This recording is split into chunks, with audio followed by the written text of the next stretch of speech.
हरिओम. योगदास श्री जयगणेश जोशी यांनी 60च्या वर आध्यात्मिक पुस्तके लिहिली आहेत. कठोपनिषद हे त्यातलेच एक पुस्तक. यामध्ये प्रत्यक्ष यमराज नचिकेताला मृत्यूबद्दलचं ज्ञान देत आहेत. योगेश्वर चरणी विनम्र होऊन कठोपनिषद जाणून घेण्याचा आपण प्रयत्न करूया. अध्याय पहिला, वल्ली तिसरी, श्लोक क्रमांक 1. त्याचा उरलेला भाग आता आपण पुढे ऐकणार आहोत. आपल्याला जीवात्मा आणि अंतरात्मा यांचं अस्तित्व नेहमी जाणवत असतं. यमराज म्हणत आहेत की शरीराच्या प्रज्ञानरूपी अतिगूढ गुह्य जागेत जीवात्मा आणि अंतरात्मा हे विराजित आहेत. ही जागा अतिगुह्य आहे, अपार खोल आहे. याचा थांग पत्ता लागत नाही. तिथे गुह्य गुप्त अशी एक अद्भुत गुहा आहे.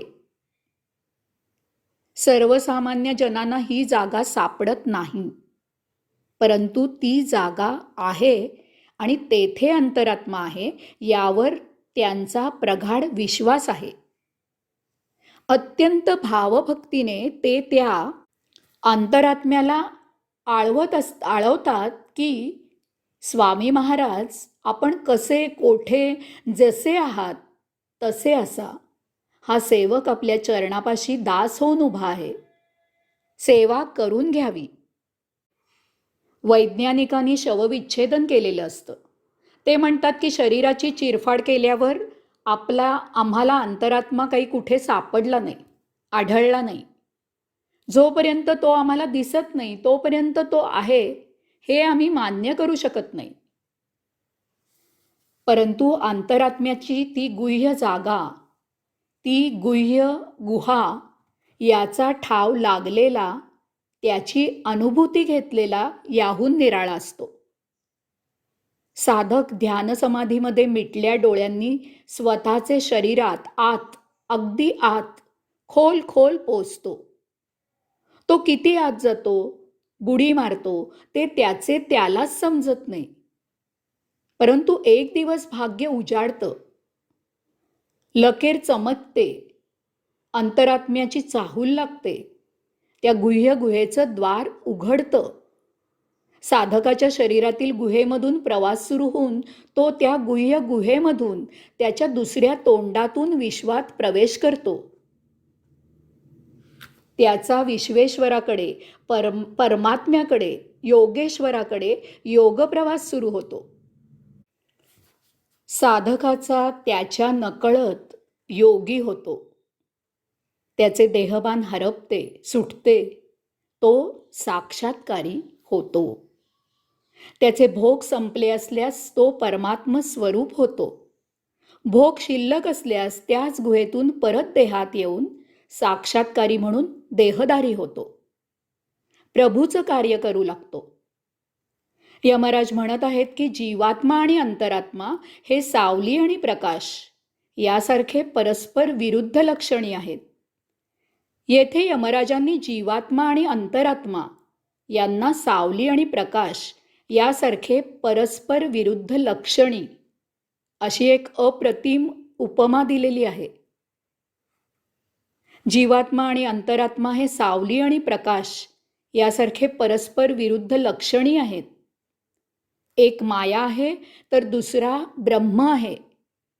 एक नवीन भोगांची भर घालत असतो तर दुसरा संचित भोग संपवण्यामागे असतो. एक भोग लालसेने सृष्टीलीला प्रत्यक्ष उपभोगू इच्छितो तर दुसरा ती साक्षी भावनेने पाहू इच्छितो. एक सतत सुखाच्या मागे लागून शेवटी दुःखात भोग उपभोगत असतो तर दुसरा केवळ आनंद घेऊ इच्छितो. एक भोग लालसेने कायम येथेच राहू इच्छितो तर दुसरा परमात्म्याच्या प्राप्तीसाठी स्वतःला शुद्ध करू इच्छितो. एक या चिरतत्वामधूनच उत्पन्न झाला असला आणि शेवटी त्यातच विलीन होणार असला तरी स्वतःला अमर करू इच्छित आहे, तर दुसरा अनादी अनंत आहे. यमराज म्हणत आहेत की जीवात्मा आणि परमात्मा हे सावली आणि प्रकाश यासारखे परस्पर विरुद्ध लक्षणी आहेत. येथे काळोख आणि प्रकाश असं म्हणू शकत नाही, कारण काळोख हा प्रकाश आल्यावर नष्ट होतो. ते एकदम दोघे अस्तित्वात नसतात. त्यांची एक आहे तर दुसरा नाही अशी अवस्था असते. परंतु सावली आणि प्रकाश हे एकदम एकत्र अस्तित्वात असतात. कारण हे प्रकाश हे सावलीचं कारण असतं. प्रकाशामुळे सावली उत्पन्न होते. प्रकाश नाही तर सावलीही नाही. याप्रमाणेच अंतरात्मा शरीर व्यवस्थेसाठी जीवात्म्याला उत्पन्न करतो. अंतरात्मा जेव्हा देह त्याग करतो तेव्हा जीवात्मा आपोआप मृत होतो. सावली ही प्रकाशाच्या विरुद्ध असते. पूर्वेकडून प्रकाश आला तर सावली पश्चिमेकडे पडते. प्रकाश वरून आला तर सावली खाली पायात येते. यमराज म्हणत आहेत की ज्यांनी नचिकेत अग्नीचे त्रिवार चयन केले आहे, जे पंचाग्नीची उपासना करणारे आहेत, ते ज्ञानी असे सांगतात. ते ज्ञानी असे सांगतात. वास्तविक यमराज स्वतःच हे नचिकेताला सांगत आहेत. यमराज हे देव आहेत. त्यामुळे हे ज्ञान आणखी कोणी सांगण्याची, त्याला पुष्टी देण्याची आवश्यकता नाही. परंतु हे मृत्यूनंतरचे ज्ञान आहे. ज्यांनी ते मिळवण्यासाठी आवश्यक ती तयारी केलेली आहे, अशा सर्वांना ते जाणता आले पाहिजे. तरच ते तत्वज्ञान असते. म्हणून यमराज मुद्दाम होऊन इथे सांगत आहेत की ज्यांनी नचिकेत अग्नीचे त्रिवार चयन केले आहे, जे पंचाग्नीची उपासना करणारे आहेत, ते ज्ञानी असे सांगतात. नचिकेत अग्नी म्हणजे आपल्या शरीरातील दिव्य कुंडलिनी, जिच्याद्वारे आपल्याला दिव्य ऊर्जा प्राप्त होऊन परमात्म्याचे दर्शन होते. या ज्ञानी विद्वानांनी एकदा नव्हे, दोनदा नव्हे, तर तीनदा नचिकेत अग्नीचे चयन केले आहे. त्यांना परमात्म्याचा साक्षात्कार अनेक वेळेला झाला आहे. तम, रज, सत्व हे तिन्ही गुण जिंकून ते गुणातीत झालेले आहेत. असे साक्षात्कारी पंचाग्नीची उपासना करणारे आहेत. हेही महत्वाचे आहे. साक्षात्कारी झाले म्हणून त्यांनी उपासना सोडलेली नाही. साक्षात्कार झाला तरीही उपासना चालूच आहे.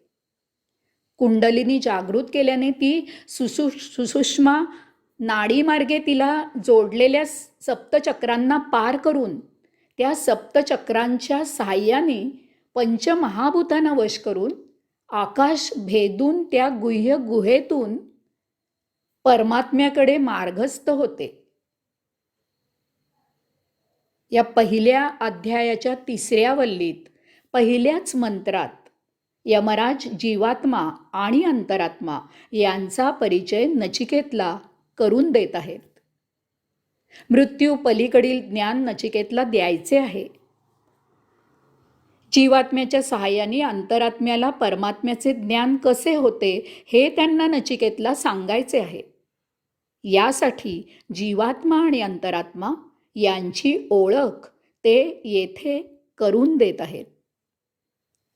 हरिओम.